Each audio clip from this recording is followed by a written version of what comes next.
અમરેલી જિલ્લાના સાવરકુંડલા તાલુકામાં ગેરકાયદેસર રેતી ખનન સામે મામલતદારશ્રીની કડક કાર્યવાહી। અમરેલી જિલ્લાના સાવરકુંડલા તાલુકાના જૂના સાવર ગામેથી રેતી ભરેલ ડમ્પરને મામલતદારશ્રી અને તેઓના સ્ટાફ દ્વારા ઝડપી પાડવામાં આવ્યું છે।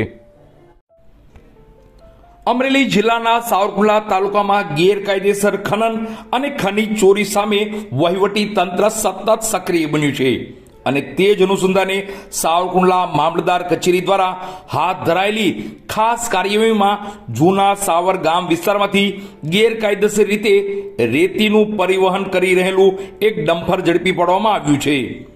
મળતી માહિતી અનુસાર ડમ્પરમાં જરૂરી પરવાનગી વગર નદીની રેતીનું પરિવહન કરવામાં આવી રહ્યું હોવાની બાતમીના આધારે મામલતદારની ટીમે તાત્કાલિક સ્થળ પર પહોંચી કાર્યવાહી હાથ ધરી હતી।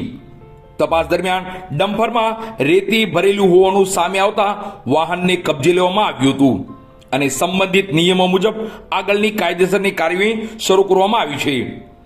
આ કાર્યવાહીથી ગેરકાયદેસર રીતે ખનન અને પરિવહન કરવા તત્વોમાં ભારે ચકચાર મચી ગઈ છે। સ્થાનિક લોકો દ્વારા પણ વહીવટી તંત્રની આ કામગીરીને આવકારવામાં આવ્યો છે અને કુદરતી સંપત્તિના સંરક્ષણ માટે આવી કડક કાર્યવાહી સતત ચાલુ રાખવાની માંગ ઉઠવા પામી છે। ખાણ ખનીજ વિભાગ ઊંઘપુરીને મામલતદારશ્રીએ તમે આ ગાડી પકડી ડમ્પર આપ્યું રેતીનું ક્યાંથી ક્યાં જતું હતું અને શું આખી વિગત થઈ ગઈ છે? માનનીય કલેક્ટર સાહેબ વિકલ ભાદરા સાહેબના માર્ગદર્શન હેઠળ આજે સાવરકુંડલા તાલુકામાં જૂના સાવર વિસ્તારની આસપાસ અમારા ફેરની સમય દરમિયાન એક આ રેતી ભરેલું બિન અધિકૃત ડમ્પર જે હતું જેની પાસે રોયલ્ટી પાસ નહોતો એ ડમ્પરની જપ્તી કરવામાં આવી છે। અંદાજિત 20 ટન જેટલું માલ ભરેલું ડમ્પર જપ્ત કરીને સાવરકુંડલા મામલતદાર કચેરી ખાતે લાવવામાં આવેલું છે।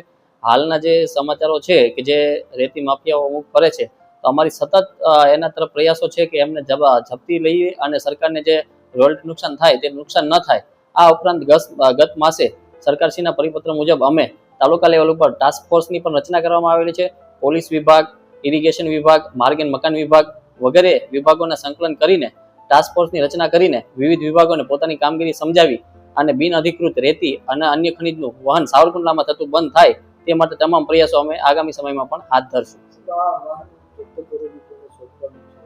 આ વાહનની જપ્તી કર્યા બાદ વાહનનો કબજો પોલીસ સ્ટેશનને સોંપવામાં આવશે અને વાહનના આગળની કાર્યવાહી અને નિયમો અનુસાર દંડાત્મક કાર્યવાહી માટે ખાણ ખનીજને અમે રિપોર્ટ કરશું।